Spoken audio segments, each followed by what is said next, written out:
Welcome back, students. We are doing chapter infrastructure.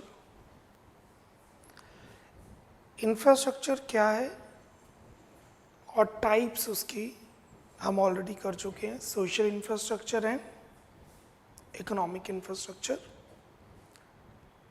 अब हम economic infrastructure में सबसे इम्पॉर्टेंट सेक्टर को स्टडी करने जा रहे हैं, दैट इज एनर्जी.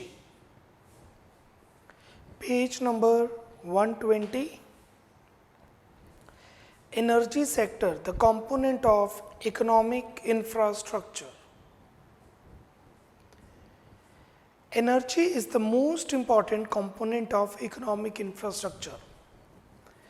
किसी भी इकोनॉमी में, किसी भी कंट्री में एनर्जी एक सबसे इम्पॉर्टेंट फैक्टर है उसकी इकोनॉमी को और ग्रो करने के लिए. If the country have sufficient energy, it can work more and it can work easily. Energy sector is important for the development for the process of nation.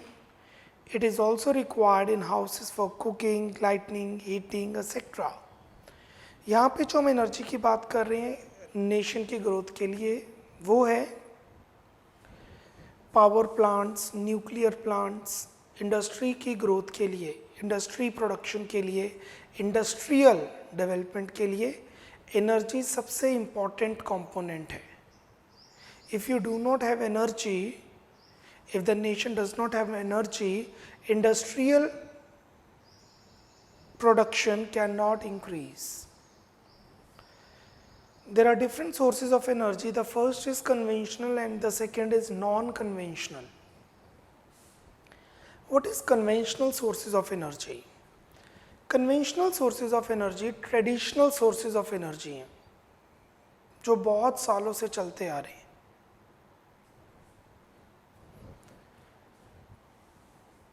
इसके अंदर दो आते हैं, one is commercial, other is non commercial. Commercial वो जो पैसे दे के energy मिलती है, जैसे हम एक्सप्लेन कर सकते हैं एलपीजी सिलेंडर काफ़ी सालों से कन्वेंशनल है, अगर पैसे दे के मिलता है. And non conventional energy villages में कंजम्पशन नीड के लिए होती है, जैसे कि cow dung, firewood free of cost मिलती है. These sources of energy have a long history of usage, therefore also referred as, please underline, traditional sources of energy. These are two types of conventional sources of energy. The number one is commercial. Coal, petroleum and electricity are commercial sources of energy and they bought and sold in the market. Coal, petrol, electricity कई सालों से India में है और इसको पैसे दे के खरीदा जाता है. They account for about 74% of total energy consumed in India. Commercial sources are underlying generally exhaustible. Exhaustible मतलब खत्म हो जाएंगे और ख़त्म हो रहे हैं जनरली, जिसे हम नॉन रिन्यूएबल कह सकते हैं. Not always but generally. What is non-commercial sources? Firewood, agricultural waste, dry dung, cow dung are non-commercial sources of energy. They are found in nature free of cost. Non-commercial sources are generally renewable in nature. More than 60% of Indian households depend on the traditional sources of energy to meet their regular cooking and heating needs. Please bracket में लिखिए. Which depicts the backwardness of the rural India. Which depicts the backwardness of the rural India. अब अगर घरों पे cow डंक, animal डंक ऐसी चीज़ें यूज़ हो रही हैं तो that means it's the area, rural area, India, rural India is not modern, it's backward. Second is non-conventional sources of energy. ये वो sources of energy हैं जो आज के टाइम पे एक्सपोनेंशियली इंक्रीज कर रही हैं, बट उसके लिए इंफ्रास्ट्रक्चर होना चाहिए। जो कंट्रीज के पास non conventional sources of energy का इंफ्रास्ट्रक्चर स्ट्रांग है वो जल्दी डेवलप हो रही हैं। ये मॉडर्न सोर्सेज ऑफ एनर्जी है, न्यूक्लियर पावर प्लांट्स, और we may consider solar energy, wind energy. These are those sources which have been discovered or explored recently and therefore have not gained popularity. Please underline, have not gained popularity. Solar energy, wind energy, tidal power are non-conventional sources of energy. Being a tropical country, India has almost unlimited potential for producing energy from non-conventional sources. अगर हमारे पास infrastructure अच्छा हो तो हमारी country tidal energy, energy from the tides, wind energy, energy from the wind, and solar energy, energy from the sun बहुत ज़्यादा gather कर सकती है, unlimited. And once the investment done, it is free of cost, but once the infrastructure investment is very quite high. Use of solar energy in Thane. Solar energy is used on a large scale in Thane city, a city in Mumbai. The use of solar energy, which was considered a somewhat far-fetched concept, has brought in real benefits and has resulted in cost and energy saving. In the city, solar energy has been applied to heat water, power, traffic signals, and advertisement of hoardings. The experiments are led by Thane Municipal Corporation. It is made compulsory for all new buildings in the city to install solar water heating system. So it is gaining popularity. Yes, it is.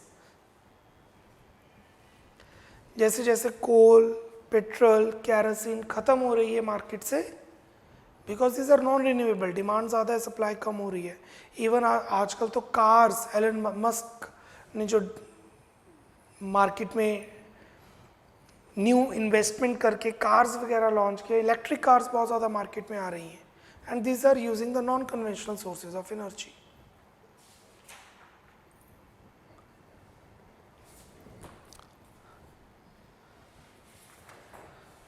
आगे बढ़ने से पहले let's proceed with certain questions. कुछ questions की तरफ move करते हैं, then will continue with the energy concept. Page number 122, page number 122,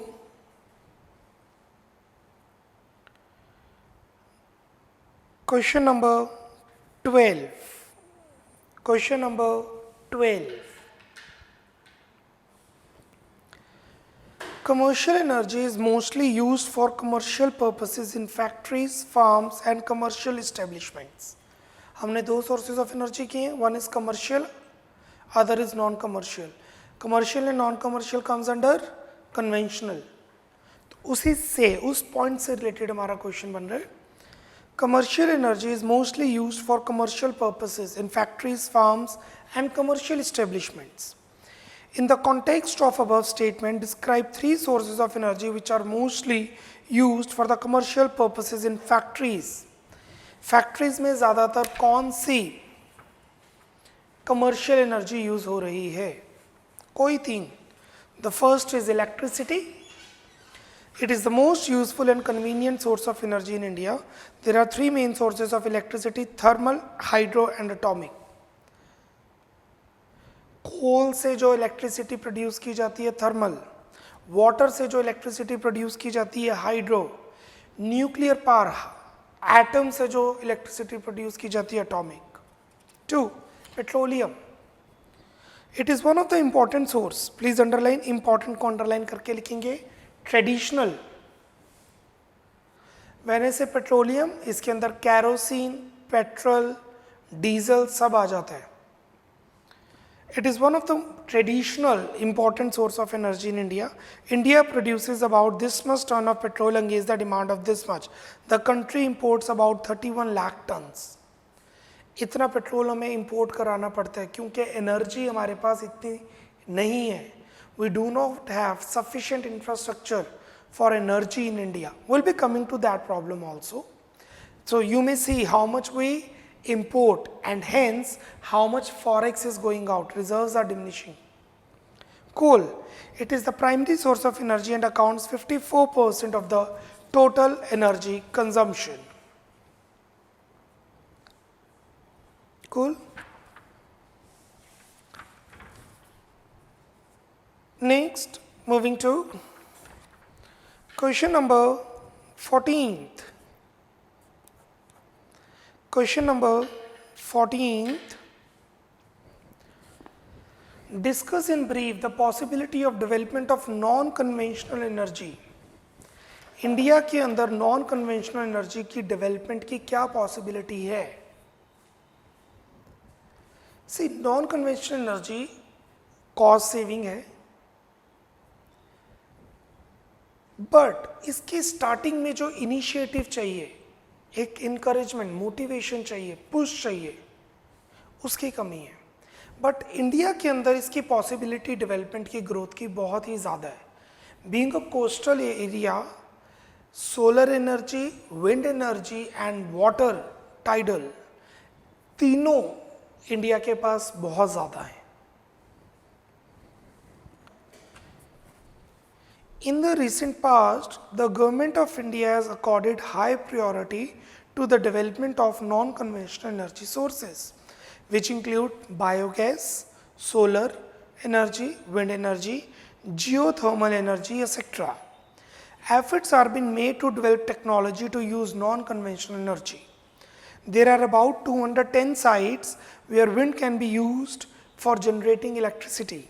Solar energy is also being used through the use of solar cooker. Tidal energy can also be used to generate electricity.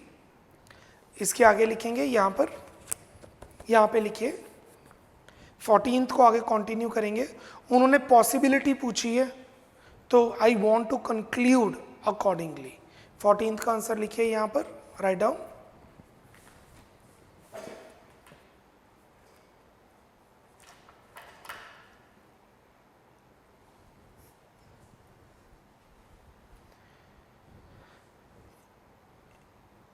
Write down the answer. India being the coastal country, India being the coastal country has large source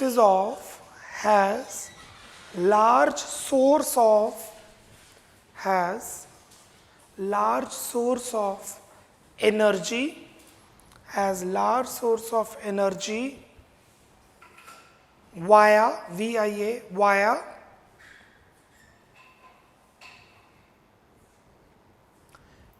tides, wind and sun. Tides, wind and sun. Full stop. Thus, full stop के बाद, thus,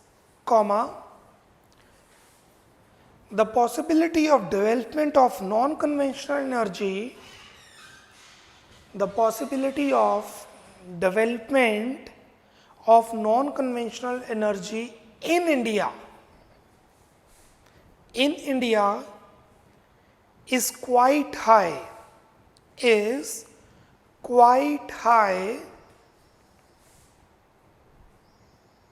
full stop. Full stop.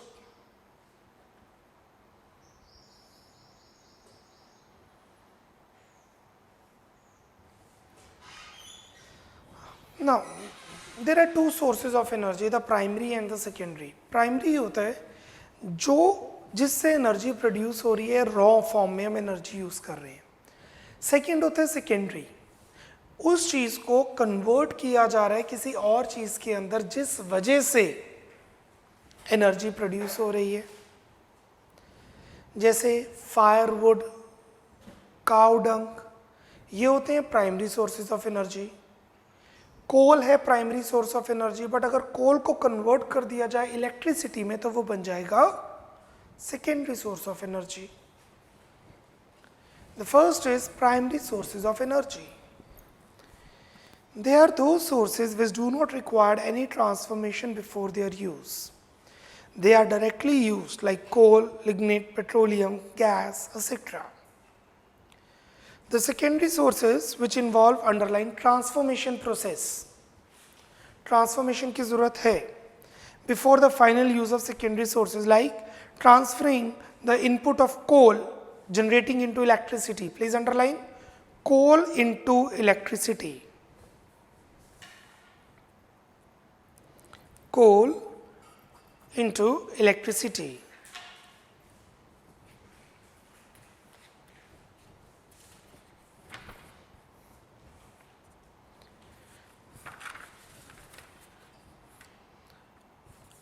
जैसे हमने अभी पढ़ा था कि India की जो एनर्जी है वो पेट्रोल पे बहुत ज़्यादा डिपेंडेंट है, इंडिया की फैक्ट्रीज एंड ऑल, और हमारे पास अभी इंफ्रास्ट्रक्चर नहीं है इतना, और ये तो नेचुरल सोर्सेज ऑफ एनर्जी है, तो हमें इंपोर्ट करवाना होता है. We have done this much. What is the question related to that? Page number 18. Page number 18. Sorry, question number 18. Page 123, question number 18. Why is India's import dependence on crude and petroleum products a negative feature of energy sector? India petroleum products पे अभी भी बहुत ज़्यादा dependent है. ये India की energy sector का infrastructure का एक नेगेटिव पॉइंट शो करता है. Why? Rising import of crude and petroleum products had led to a severe problem in balance of payment. Underline balance of payment. You know what is balance of payment? बाहर से जितना पैसा आ रहा है और India से जितना पैसा बाहर जा रहा है, तो इस वजह से BOP नेगेटिव में जाता है. On the other hand, the cost and prices of a wide range of goods have increased due to global inflation in oil. Oil महंगा होगा, रॉ मटेरियल ही महंगा हो जाएगा, फैक्ट्री की सभी चीज़ें महंगी होंगी. In spite of stringent monetary and fiscal controls, the wholesale price index in India has been continuously rising. Inflation India में फिर से क्रेप्ट इन कर रही है, बट वो कर रही है पेट्रोल और डीजल के प्राइस से, और वो हम कुछ कर नहीं सकते बिकॉज वो तो हम इंपोर्ट करते हैं. With such a high reliance on imported energy products, a significant proportion of the export earnings, which otherwise could be channeled into productive domestic investments, is used to meet the expenditure on these imported products. तो जितना भी dollar India में आता है वो use हो जाता है ये चीज के लिए, import of petrol. Therefore, India's dependence on foreign countries for crude and petroleum product is nothing but a negative feature for our energy sector.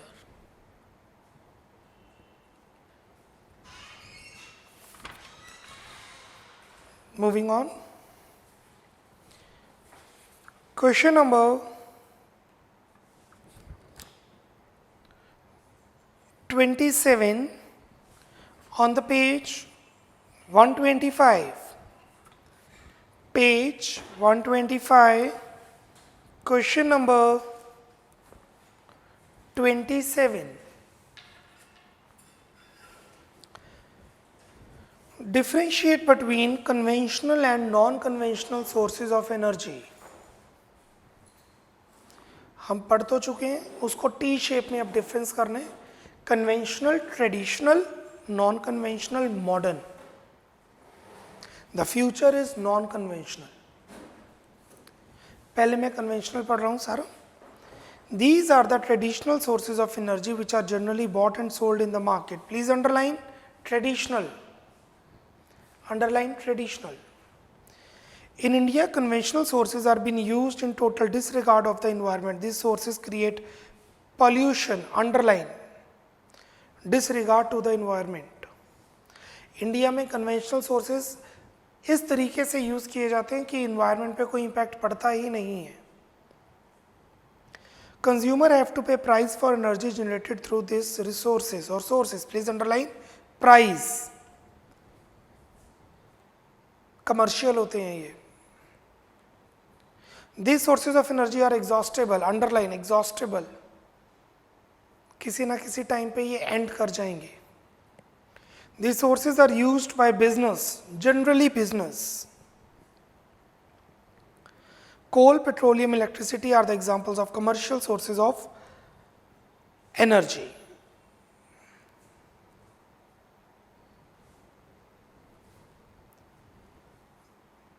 Non-conventional. These are modern sources of energy yet to come or increasing. The demand is increasing year by year. I will not say day by day. These have been developed as a source of commercial energy with a view to check pollution. Non conventional को commercial में convert किया जा रहा है ताकि pollution कम हो. उत्तराखंड, हिमाचल के काफ़ी सारे होटल्स ने सोलर एनर्जी को यूज़ करना शुरू किया है. पॉल्यूशन कंट्रोल होगा इससे. Consumer do not have to pay a price for energy generated through these sources. Normally we don't. Yes, investment hotel वाले करेंगे या एक बार हमें इन्वेस्टमेंट करनी पड़ेगी, उसके बाद सोलर एनर्जी को यूज़ करने के लिए we do not need to pay anything. These sources are generally renewable, exhaustible नहीं है. These are generally used by households. अभी हाउसहोल्ड यूज़ कर रहे हैं, बड़े इन्वेस्टर्स भी इसे यूज़ करना शुरू कर चुके हैं. ब्रैकेट में लिख लीजिए, ब्रैकेट में लिख लीजिए, big industrialist, not industrialist, investors. Bracket में big investors. Firewood, cow dung are the example of non commercial sources of energy. और अगर आपने नॉन कन्वेंशनल का एग्जाम्पल देना है तो साथ में लिख लीजिए सोलर एनर्जी, विंड एनर्जी. साथ में लिख लीजिए solar energy, wind energy. Question number 28. Question number 28. What is the significance of energy? Differentiate between commercial and non-commercial. Now commercial और non-commercial का difference मैं अब नहीं दे रहा हूँ क्योंकि जो हमने conventional non-conventional का दिया है that is almost same. You may see the difference yourself. मैं पढ़ रहा हूँ what is the significance of energy. Energy की importance क्या है? Energy is a part of economic infrastructure. I repeat, energy is the most important component of economic infrastructure. Energy is essential for all the three sectors, that is the primary, secondary and tertiary sector. It is a critical aspect of the development process of nation. It is also required in house for cooking, household lighting, heating, etc. Full stop. आगे एक line लिख लीजिए, आगे एक line लिखिए. The production and the consumption process in an economy, the production and consumption process in an economy, the production and consumption process in an economy completely depends upon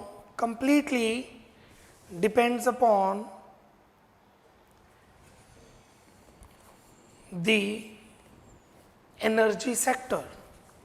Completely depends upon the energy sector.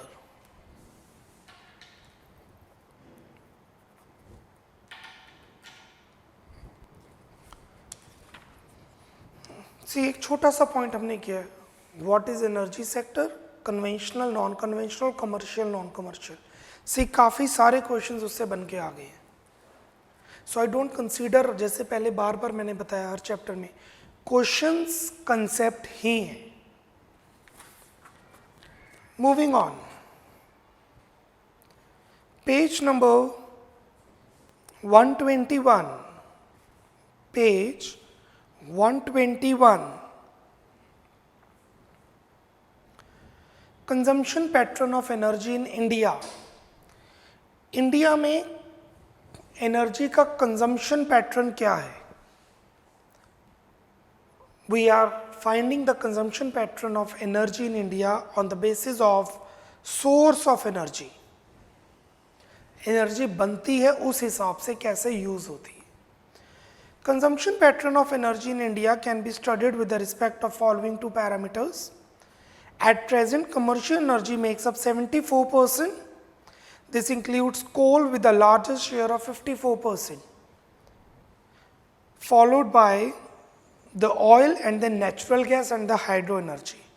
Non-commercial energy sources amount to 26. Please underline, commercial 74, non-commercial 26.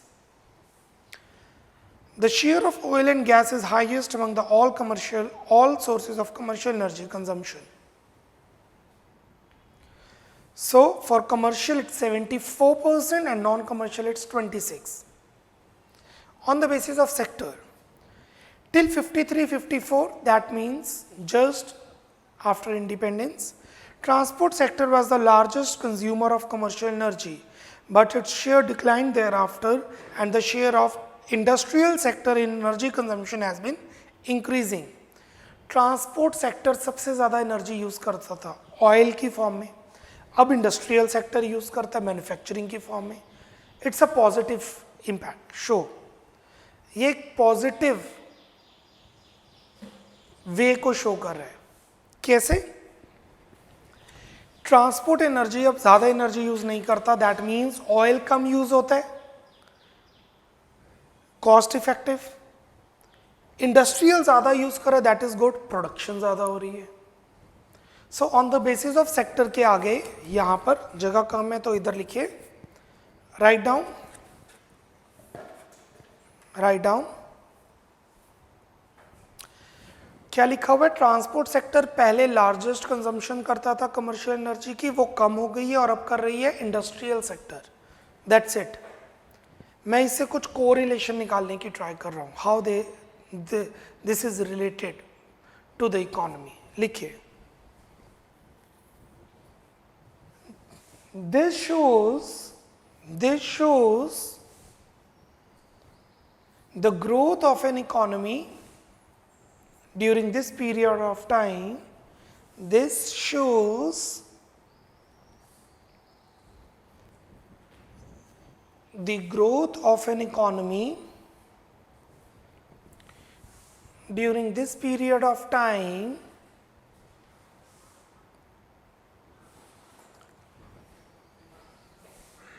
as the increased share of industrial sector in energy consumption, the increased share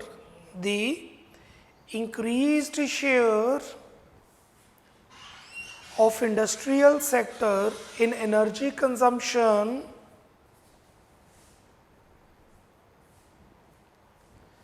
points out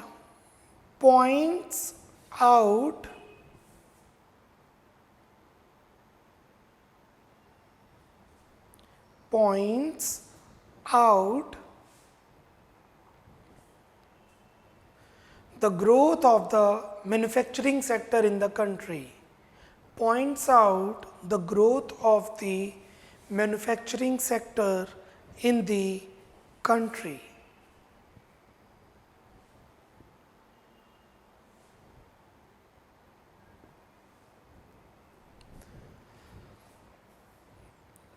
conventional source of energy में हम power, electricity को study करते हैं. See, we cannot study the whole economics of infrastructure in +2. We cannot. Infrastructure को पढ़ने के लिए एक पूरी बुक होगी. हम यहाँ पे सिर्फ एक आइडिया ले रहे हैं इंफ्रास्ट्रक्चर क्या होता है. उसके अंदर इकोनॉमिक इंफ्रास्ट्रक्चर में हमने एनर्जी पढ़ा. अब एनर्जी की इंट्रोडक्शन के बाद हम सिर्फ इलेक्ट्रिसिटी को पढ़ने जा रहे हैं. The most visible form of energy which is often identified with the progress of modern civilization is power, commonly called, please underline, electricity. It is a critical component of infrastructure that determines the economic development of a country. Please underline economic development. Why rural areas are called rural? क्योंकि वहाँ पे electricity ही नहीं पहुँचती है. Electricity पहुँचेगी तो electrical appliances आएंगे, electrical appliances आएंगे तो कम्युनिकेशन बढ़ेगी. So electricity is the most important source of energy. Studies point out in order to have 8% growth in GDP, power supply needs to grow about 12%. एक study कहती है अगर हर साल electricity consumption 12% से बढ़ेगी तब जाके उस कंट्री की जीडीपी 8% बढ़ेगी। इससे हम ये कह सकते हैं जो कंट्रीज डेवलप्ड है उन कंट्रीज में इलेक्ट्रिसिटी कंजम्पशन ज़्यादा होती है। जो कंट्रीज अंडर डेवलप्ड हैं या डेवलपिंग है उनमें इलेक्ट्रिसिटी की कंजम्पशन कम होती है। There is a positive relation. America के अंदर इलेक्ट्रिसिटी कंजम्पशन ज़्यादा होगी। एक दिल get 24 hours, 2 every product is on based on electricity, less use of LPG etcetera. The 3 most important sources of electricity are, ये हम पहले पढ़ चुके हैं, hydro electricity that is generated from water, thermal electricity that is generated from coal, petroleum. Please mark star on thermal. India की majority electricity thermal electricity से होती है produce. Nuclear electricity which are generated by using the radio active element such as uranium and plutonium etcetera. Nuclear electricity is very important. अगर इसको सही तरीके से use किया जाए it is the future, but इसके जो रेडियो एक्टिव एलिमेंट्स हैं वो इंफ्रास्ट्रक्चर को क्या पूरी इकोनॉमी को ख़त्म कर देगा। So it should be disposed of properly. In addition to the above sources, electricity can also be generated using the wind, solar, tides, that is the non conventional. In this, thermal sources accounted to 70%, hydel wind for 16, nuclear for 2. At present, the share of nuclear against the global energies is 13%, quite low. Nuclear electricity production काफ़ी कम है globally अगर compare किया जाए। Hence, some scholars suggest to generate more electricity through atomic sources. In spite of its considerable environmental issues, thermal is highest. Please underline, thermal power production is highest. इतनी ज़्यादा environment issues आ रही हैं, still we are using coal for producing the electricity. It is due to the fact that India has large amount of coal reserves, setting up cost of thermal power station is low, and also the gestation period is small. India number 1 coal producer है world में. It's among highest producer of the coal in India. On the contrary, India सबसे ज़्यादा कोल import करवाता है। Listen carefully, India में कोल की production सबसे ज़्यादा है, तो इससे हमें ये पता लगता है कि एक्सपोर्ट बहुत होगा, पर ऐसा नहीं है। इंडिया में कोल की इंपोर्ट भी सबसे ज़्यादा है। This much we use the this much the producers of electricity are focused on coal for the electricity generation. Conventional है, plants पहले से लगे हुए हैं, profit दे रहा है, initiative लेने को कोई ready नहीं है। इसी टॉपिक से कुछ क्वेश्चंस की तरफ मूव करने जा रहे हैं। Question number 6, page number 122। Question number 6.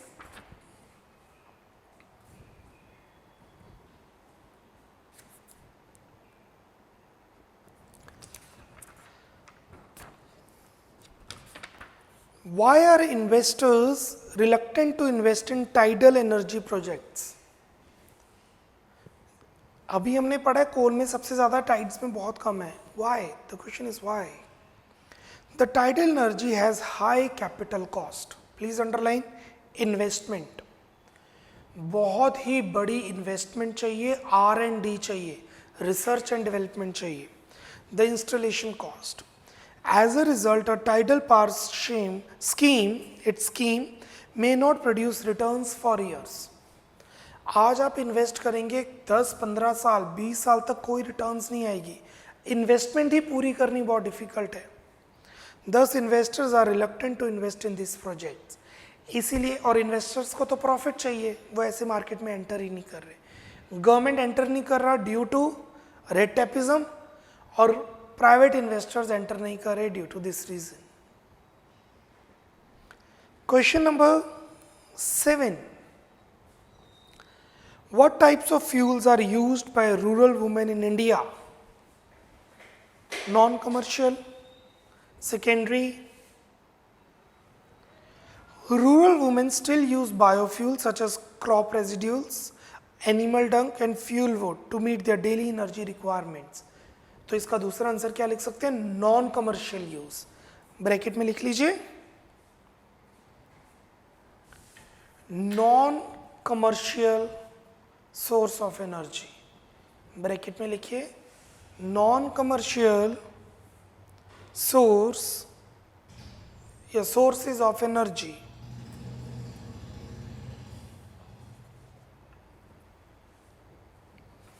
Question number 10. Question number 10.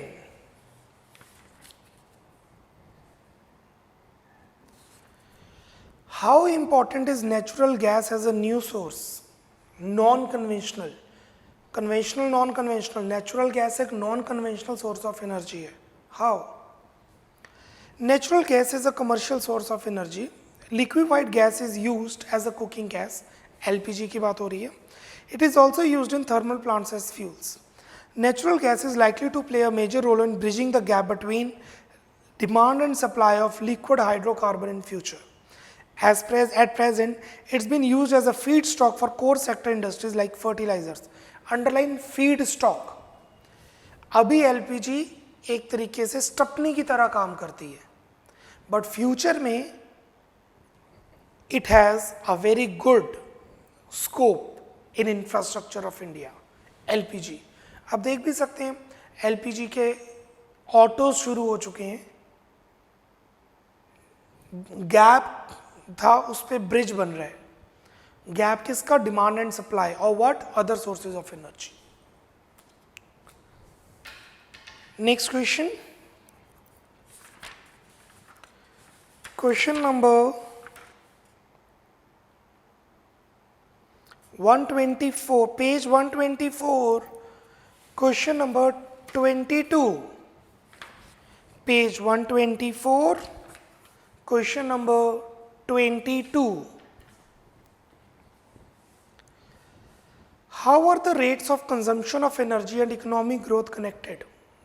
जैसे हमने बताया, जो कंट्रीज डेवलप्ड हैं उन कंट्रीज की पर कैपिटा कंजम्पशन ज़्यादा होती है. They spend more on consumption of energy.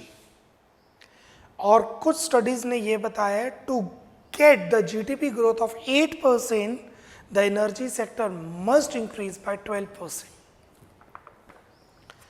Rate of consumption of energy is directly related to rate of economic growth. Please underline directly related. Please underline directly related.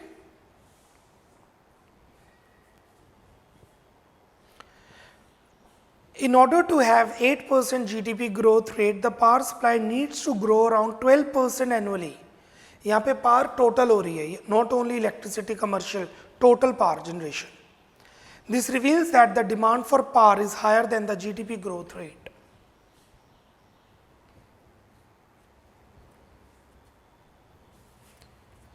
Moving on.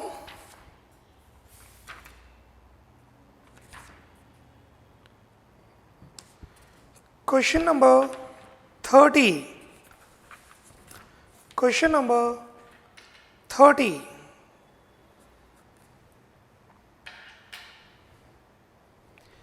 How has the consumption pattern of energy changed over the years? India में consumption pattern energy का कैसे change हुआ है? अगर हम बात करें source of energy के हिसाब से, हम कन्वेंशनल को ज़्यादा यूज़ कर रहे हैं, जिसके अंदर कोल को ज़्यादा यूज़ कर रहे हैं डिसरिगार्ड टू इन्वायरमेंट इश्यूज. और अगर सेक्टर्स की बात की जाए, ट्रांसपोर्ट सेक्टर, सर्विस सेक्टर से हम मूव कर रहे हैं इंडस्ट्रियल सेक्टर की तरफ. The consumption pattern of energy has changed considerably over the years. After 1952 to till 2015, these 70 years, 60 to 70 years. It has been depicted in the table as below. Please check the table. अब आप ये table याद करेंगे नहीं, paper में एक question आएगा जिसमें टेबल गिवन होगा, टेबल देख के आंसर देना पड़ेगा. यस, इसे कहते हैं data interpretation questions. This is called data interpretation question. आपको क्वेश्चन में डेटा गिवन होगा, नंबर्स गिवन होंगे, उस नंबर से आपको क्वेश्चन का आंसर देना है. तो you need not learn it. This is a good change the CBSE has introduced. Please check कीजिए, हाउस होल्ड की एनर्जी कंजम्पशन बढ़ी है, एग्रीकल्चर पे एनर्जी कंजम्पशन बहुत बढ़ी है. पहले टोटली रेनफॉल पे डिपेंडेंट थे, अब ट्यूबवेल्स पे डिपेंडेंट है. इंडस्ट्रीज में इंक्रीज की है. ट्रांसपोर्ट पे देखिए कितना कम हुआ है, बिकॉज पहले ट्रांसपोर्टेशन पे डीजल, इलेक्ट्रिसिटी, माइलेज भी बहुत कम होती थी, और आज के टाइम पे ट्रांसपोर्टेशन माइलेज भी इंक्रीज कर गई है एंड ट्रांसपोर्टेशन कॉस्ट इफेक्टिव हो गई है, 2% पे आ गई है. The above table reveals that, please underline, very important, the share of transport sector in commercial energy consumption was highest but now it is lowest. सबसे ज़्यादा एक्सपोनेंशियल चेंज जो नज़र आया वो ट्रांसपोर्ट एंड सर्विसेज में नज़र आया. The share of all other sectors have been risen over the years. और वो सारे कैसे राइज किए? क्योंकि ट्रांसपोर्ट सर्विस सेक्टर डाउन हुआ है. डाउन डज नॉट मीन कि काम नहीं कर रहा, down in means energy come use कर रहे हैं, और वही एनर्जी बच रही है बाकी सेक्टर्स को यूज करने के लिए. जैसे मैंने अभी आपको बताया, एक डेटा इंटरप्रिटेशन का क्वेश्चन आपको आएगा, डेटा गिवन होगा, उसके हिसाब से आंसर देने. तो question number 33, question 33 on page 126. Question 33 on page 126.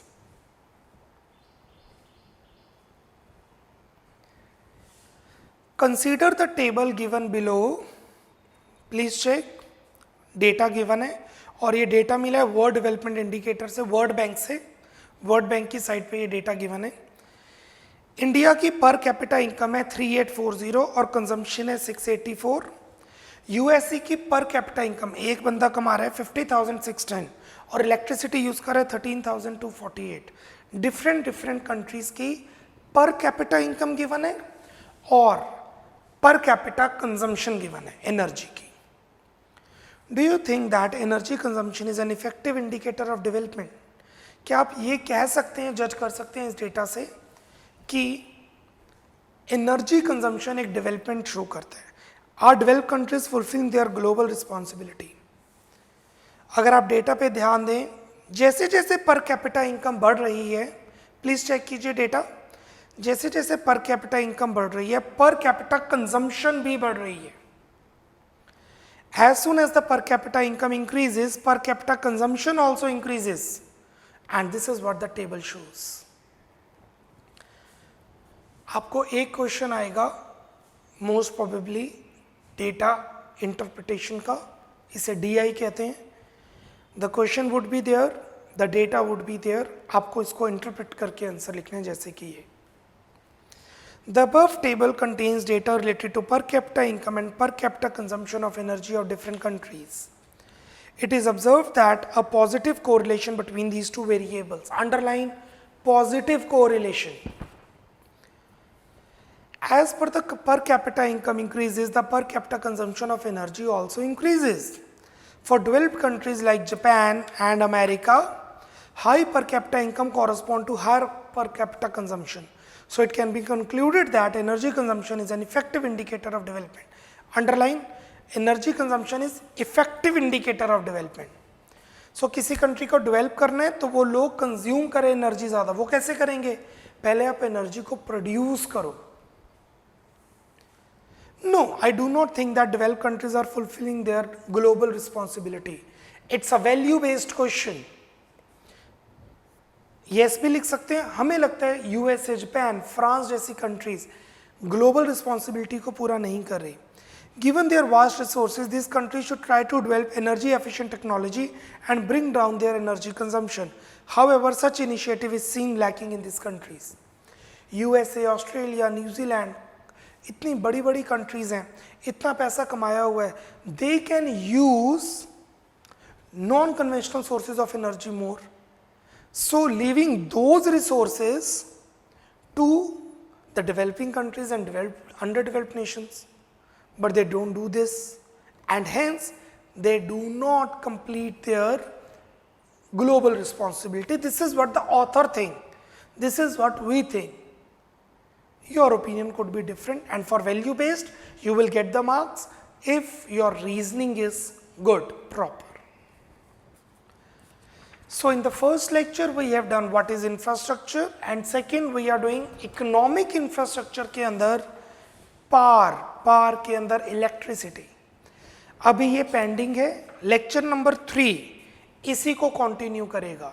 Lecture number 3 इसी को आगे कंटिन्यू करेंगे और हम इकोनॉमिक इंफ्रास्ट्रक्चर कंप्लीट करेंगे. Till then, bye bye, take care, god bless.